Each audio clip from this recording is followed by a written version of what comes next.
નમસ્કાર કિસાન મિત્રો, હું છું ગોવિંદ સર. આજે એક દમદાર બેક્ટેરિયા વિશે મારે તમને વાત કરવાની છે. જય માતાજી, હર હર મહાદેવ, જય દ્વારકાધીશ, જય રામાધણીની. મિત્રો, ભગવાનનું નામ લઈને કોઈ પણ કાર્ય શરૂ કરીએ ને એટલે હંમેશા એમાં સફળતા મળે. અને આપણે એ જ કલ્ચરમાંથી આવી છીએ.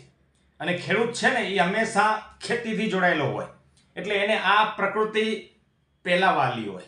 બરાબર મિત્રો, આજે હું તમને એવા બેક્ટેરિયા વિશે વાત કરું ને કે બધા બેક્ટેરિયાનો બાપ છે. બરાબર, ધ્યાનથી સમજજો. બધા બેક્ટેરિયાનો બાપ એટલા માટે મેં કીધું કે તમે તમારી જાતે નાઇટ્રોજનના તમામ કેટેગરીના બેક્ટેરિયા બની શકે, ફોસ્ફરસના તમામ કેટેગરીના બેક્ટેરિયા બની શકે, પોટાશના તમામ જાતના બેક્ટેરિયા બની શકે. દુનિયામાં કોઈ માયનો લાલ એવો પાક્યો જ નથી કે ગમે એ લેબમાં બેક્ટેરિયા તૈયાર કરી શકે. એને બે જ સોર્સ છે બેક્ટેરિયા બનાવવા માટે. જો આજ સુધી તમને કોઈ આ નહીં સમજાયું હોય, આજે હું તમને જે કહેવા જઈ રહ્યો છું ને એ અનુભવને આધારે સમજજો. યા તો ગાયના ગોબરમાંથી બેક્ટેરિયા લેવા પડે, યા તો જમીનમાંથી. ત્રીજો એની પાસે ઉપાય જ નથી. આ કોઈ ફેક્ટરી, કોઈ જગ્યાએ લેબમાં બને જ નહીં. એને મૂળ તો અહીંથી જ લીધા હોય, પછી મલ્ટીપ્લાય કરી અને કોઈ એમ કે અમે બેક્ટેરિયા બનાવ્યા, કોઈ પોતાનું નામ નાખી દીધું, પણ એને કોઈ એમ ન કીધું કે અમે આમાંથી લીધા છે. સારી વાત છે. ચલો, ખેતી માટે જે કામ કરે છે એ બધાને વંદન છે, ક્યાંય આપણને વાંધો નથી અને હો પણ ન જોઈએ. હવે આજે મારે તમને છે ને બેક્ટેરિયાનો બાપ બનાવવા છે. બધા જ બેક્ટેરિયાના બાપ. બહુ ધ્યાનથી સમજજો, હું બહુ સમજી વિચારીને કહું છું. આ ખેતીનો આયામ બદલી દે એવા બેક્ટેરિયા છે, સાધારણ બેક્ટેરિયા નથી.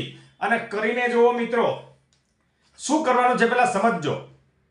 હું જે કરું છું ને, જે કહું છું ને એ જ તમારે કરવાનું છે.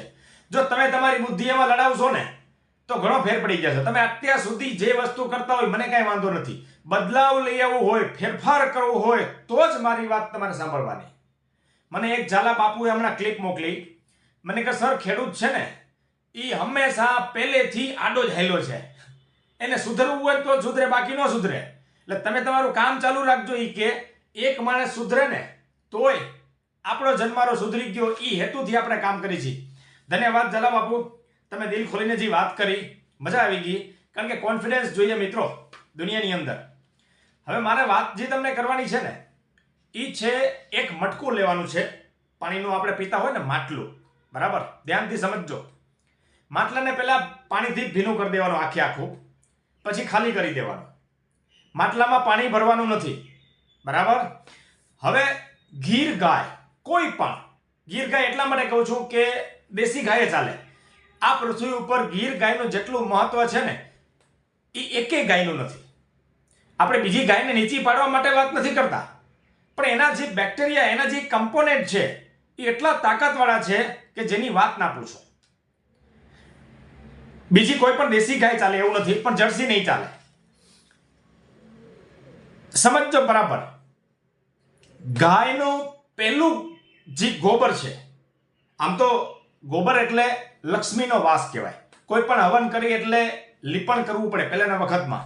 અત્યારની જનરેશનને નહીં ખબર હોય, એ લક્ષ્મીજીનો વાસ કહેવાય. મિત્રો, દિલ ખોલીને તમારી વાડીમાં છાણિયા ખાતર નાખો, તમારી જમીનને સમૃદ્ધ બનાવો. આ 20-25 કિલો કે 50 કિલોની બોરીમાં તમે ફસાઈ ગયા, તમને ફિટ કરી દીધા. તમને એવું સમજાવવામાં આવે કે છાણિયા ખાતરનો વિકલ્પ 1 લીટર બોટલમાં. વાહ ભાઈ વાહ. ખેડૂત હાથે કરીને હેરાન થવા માંગે છે તો શું કરવાનું ભાઈ? કોઈ દિવસ છાણિયા ખાતરનો વિકલ્પ ન હોય મિત્રો. બાજરાનો રોટલો, કઢી ખીચડી અને ઘી, એનો દુનિયામાં કોઈ જોટો ન મળે. એ તો જેને ખાધા હોય ને એને ખબર પડે. બાકી આ મમરા અને મેગી ખાવાવાળાને શું ખબર પડે કે છાણિયા ખાતરનો વિકલ્પ? મિત્રો, હાથે કરીને તમે આ વાત જ ન મને. છાણિયું ખાતર જેટલું બને એટલું દમદાર, તમારામાં તાકાત હોય એટલું નાખો મિત્રો, જમીન એમ સુધરે. બાકી છાણિયું ખાતર નાખવું નથી ને એક બોરી 25 કિલો નાખી દો, એક ટ્રેક્ટર ટ્રોલી બરાબર છાણિયું ખાતર. તમને યાર કોઈક મામું બનાવે છે, તમે પાછા બનીએ જાઓ છો. હદ થઈ ગઈ યાર. ખેતી તમે કરો છો ને સમજાવવા ઈ આવે. સમજો, આ મુદ્દા છે. બધા કામ તમારે ફિલ્ડમાં કરવું છે, અનુભવ તમને હોવો જોઈએ. અને ઈ ઓલો 2 ચોપડી ભણેલો તમને કહી જાય કે આવું કરો એને પાછી એકેય જાતની ખબર ન હોય. એ તો માલ વેચવા આવે છે, લેવો ન લેવો તમારે નક્કી કરવાનું છે. બરાબર. ગોબર એટલે છાણિયું ખાતર લક્ષ્મી કહેવાય. જો જ્યાં સુધી તમે એને રાખો છો જમીનમાં અથવા નાખો છો દિલ ખોલીને, તમારી જમીન સમૃદ્ધ છે, તાકાતવાળી છે, જોઈએ એટલો માલ તમને પાછો આપશે. પણ તમે નાખો મિત્રો, બાકી પતી જશો. હવે મેન મુદ્દા ઉપર આવીએ. દેશી ગાય અથવા ગીર ગાય પહેલી વાર સવારમાં જ્યારે લેટ્રિન કરે ને, એ જ ગોબરની વાત છે. જો 8 વાગે 9 વાગે 10 વાગે પછી જે છાણ આપે ને, એની હું વાત નથી કરતો. એ પાછું અલગ હોય. આજે રાત્રે એ બેસી જાય અથવા સૂઈ જાય અને બીજે દિવસે સવારે પહેલું જે છાણ ગાયનું નીકળે ને, એ ગાયનું ગોબર તમારે લેવાનું છે. બરાબર ધ્યાનથી સમજજો. બરાબર. અને એ માંદી ન હોવી જોઈએ ગાય, એકદમ સ્વસ્થ ફ્રેશ હોવી જોઈએ. બરાબર. એ ગોબર તમારે 5 થી 6 કિલો લેવાનું, એને મટકામાં નાખવાનો. પહેલો મુદ્દો. બરાબર. 5 થી 6 કિલો એટલે માફી લેવાનું અંદાજિત, એમાં કઈ બીજું હોય નહીં. બરાબર. પછી મટકું છે એ છાયામાં રાખવાનું છે. ધ્યાનથી સમજજો, તડકો ન આવવો જોઈએ. 250 ml ગ્રામ 250 ગ્રામ કોઈ પણ દેશી ગાયનું જે દહીં બનાવેલું હોય ને, ઈ ગીર ગાયનું હોય તો અતિ ઉત્તમ. જો અમૂલનું કે ફેક્ટરીમાં બનેલા દહીં નહીં ચાલે, કારણ કે અર્થનો અનર્થ થઈ જાય. આપણે એની વાત નથી કરતા. આપણે ઘરે બનાવેલું દેશી ગાયમાંથી દહીં, એનું મેળ વડે દેશી જ હોવું જોઈએ. ગમે એ નસલનું નાખી દે મિત્રો, નસલ ફરી જાય, 40-50 નો રેશિયો થઈ જાય. એ આપણે નથી કરવાનું, તો રિઝલ્ટ નહીં આવે. પણ રિઝલ્ટ જોઈતું હોય તો હું જે કહું છું એમ તમારે કરવું પડશે. ન હોય તો ક્યાંકથી બીજેથી લઈ લેવાનું, જેની પાસે દુજાણું હોય એનું. બરાબર. આમ તો લગભગ સૌરાષ્ટ્રમાં નિયમ છે, મેળવણ કોઈને દે નહીં. દે તો સારી વાત છે, ખેડૂતોએ ખરેખર આપવું જોઈએ. ગાયનું અથવા ઘરે બનાવી લેવાનું દહીં, દેશી ઓરિજિનલ હોવું જોઈએ. એનું દહીં લેવાનું છે 250 ગ્રામ. બરાબર. એ ગોબર ઉપર નાખી દેવાનું મટકામાં. 2 નંબર થઈ ગયું. હવે ત્રીજો નંબર આવે છે ફળદ્રુપ વડલાની માટી. જો અહીંયા તમે ભૂલ ન કરતા, મુદ્દો અહીંયા છે મિત્રો. વડલો છે એ મજબૂત જોઈએ, ઘટાદાર જોઈએ. જેટલો જૂનો હોય એટલું સારું. આ તમને કોઈ સાયન્સ નહીં સમજાવે. હવે ખુદ મરવાની તૈયારીમાં હોય એ વડલાની માટી તમે લઈ આવો તો તમારા બેક્ટેરિયા બને એમ ન બને. આપણને ઓરિજિનલ માલ જોઈએ છે, ઓરિજિનલ પ્રોડક્ટ જોઈએ છે. એના માટે આપણે છીએ. ઘટાદાર વડલો જેટલો જૂનો હોય એટલો. જો વડના ઝાડ ઉપર બધાય પક્ષીઓ ન બેસે, બરાબર ધ્યાનથી સમજજો. અમુક પક્ષીઓ જ વધારે બેસે, અને જ્યાં એને ઠંડક અને આરામ મળે ને, ત્યાં ઈ ચરક મૂકે. ઈ ચરક જમીન ઉપર પડે અને ઈ બેક્ટેરિયા લાખો કરોડો રૂપિયા દેતાય ન થાય, ઈ જમીનમાં મલ્ટીપ્લાય થયેલા હોય. એટલે એની એક ખોબો માટી તમારે લેવાની છે. બરાબર. વડલાના ઝાડ નીચેથી બને તો થડની આજુબાજુ 4, 5, 6 ફૂટની આડે ગાડે કોઈ પણ લેવી. થોડીક ખોદવી પડે તો ખોદવાની. બરાબર છે. 2 ખોબા લેશો તોય ચાલશે, પણ એક ખોબો ઇનફ છે. બરાબર. પહેલા નંબરે ગાયનું ગોબર, બીજા નંબરે દહીં, અને ત્રીજા નંબરે વડલાના ઝાડની માટી. માટલામાં નાખી ઉપર તમારે એક કપડું, જે હવા પસાર થઈ શકે એવું કપડું તમારે ઢાંકી દેવાનું. બરાબર. બહુ ધ્યાનથી સમજજો. આને કાંઈ હલાવવાનું નથી, એમને એમ ખાલી મૂકી દેવાનું છે, હલાવવાનું નથી. એ પોતાની પ્રોસેસ કરશે. પહેલા નંબરે ગાયનું ગોબર, બીજા નંબરે દહીં 250 ml, ત્રીજા નંબરે એક ખોબો સારા વડલાની માટી. બરાબર. આને 20 થી 21 દિવસ માટે રાખી દેવું. શું કામ? આ તમારું મધર કલ્ચર તો જ થશે. હવે આ જે કલ્ચર તૈયાર થયું મિત્રો, એ દુનિયાના સૌથી સારામાં સારા NPK બેક્ટેરિયા તૈયાર થયા.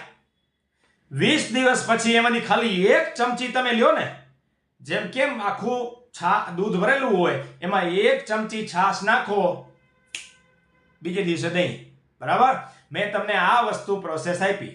જો આમાં ગોળ નાખવાનું નથી, નહીતર ગડબડ થઈ પડશે. મેં તમને 3 વસ્તુ કીધી. કયું ગોબર લેવાનું એ કીધું, ક્યાંથી માટી લેવાની એ ગોતી લેવાનું. બરાબર. કેવી લેવી, શું લેવી, આ બધી માહિતી મેં તમને કીધી. આને છાયામાં રાખી દેવાનું, ખોલવાનું નથી, એર ટાઈટ કરવાનું નથી, કપડું ઢાંકી દેવાનું. કપડું કેવું જ્યાંથી હવા અરસપરસ પાસ થઈ શકે. જો આમાં માખી મચ્છર ન પડવું જોઈએ. એક પણ માખી મચ્છર પડી મિત્રો એ આખું મધર કલ્ચર તમારું બગડી જશે. બહુ ધ્યાન રાખવાનું, બેક્ટેરિયામાં માખી ન પડવી જોઈએ. આ મારો અનુભવ નથી, મારા ગુરુ મહારાષ્ટ્રમાં દાડમનું બહુ મોટું નામ છે, એને મને આ કીધેલો પ્રયોગ છે કે ગોવિંદ સર, દુનિયાના સૌથી સારામાં સારા બેક્ટેરિયા એસે બનતા હૈ. આ તો પછી કોકના નામ દઈ દઈ અલગ વાત છે. મિત્રો આ રીતે તમે બેક્ટેરિયા બનાવો. 21 દિવસ પછી તમે ખાલી 1 ચમચી 200 લીટર પાણીમાં નાખી અને ગોળ નાખીને 5-6 દિવસ રાખી દેશો, એ બેક્ટેરિયા જબરજસ્ત મલ્ટીપ્લાય થઈ જશે. ત્યારે ગોળ નાખવાનો બરાબર 2 કિલો. માની લો કે અમે શું કરી છે, આખું આ મટકું છે ને 1000 લીટરમાં નાખી દે, કાંઈ કરીએ નહીં બરાબર, અને 10 કિલો ગોળ નાખી દે. 8 દિવસ રાખીએ, સીધો ડ્રેપમાં ચડી જાય. એક મટકું વળી પાછું બીજું મટકું તૈયાર જ હોય. 21 દિવસ થાય બીજું, 21 દિવસ થાય બીજું. મટકાની કિંમત કેટલી બરાબર. છાયામાં સરસ મજાનું મૂકી દો. જો ધ્યાન રાખવું કૂતરા કે ગમે એ પિચકારી ન મરી જાય, આ બગડી જશે દ્રાવણ. આ બધું ધ્યાન રાખવાનું છે. એટલે એવી જગ્યાએ ઠંડકમાં રાખવાનું છે જ્યાં કૂતરા કે માખી મચ્છર કે ગરોળી અંદર ન જાય, કારણ કે દ્રાવણ ખરાબ થઈ જાય. આપણને ઓરિજિનલ માલ જોઈએ છે, એના માટે મેં તમને આ વાત કરી.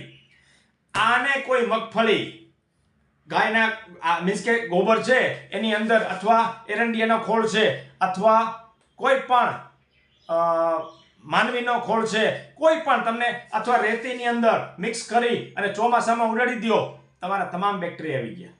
કાંઈ ઘટે નહીં મિત્રો. એનપીકે બેક્ટેરિયા આ દમદાર છે. આવી રીતે બનાવો. તમારા જમીનમાંથી 1 રૂપિયાનો ક્યાંય બીજો ખર્ચો નથી, કાંઈ લેવા જવાની જરૂર જ નથી. કરીને જુઓ, રિઝલ્ટ મળશે. હર હર મહાદેવ, જય માતાજી. મિત્રો શેર કરવા વિનંતી. આભાર, થેન્ક યુ.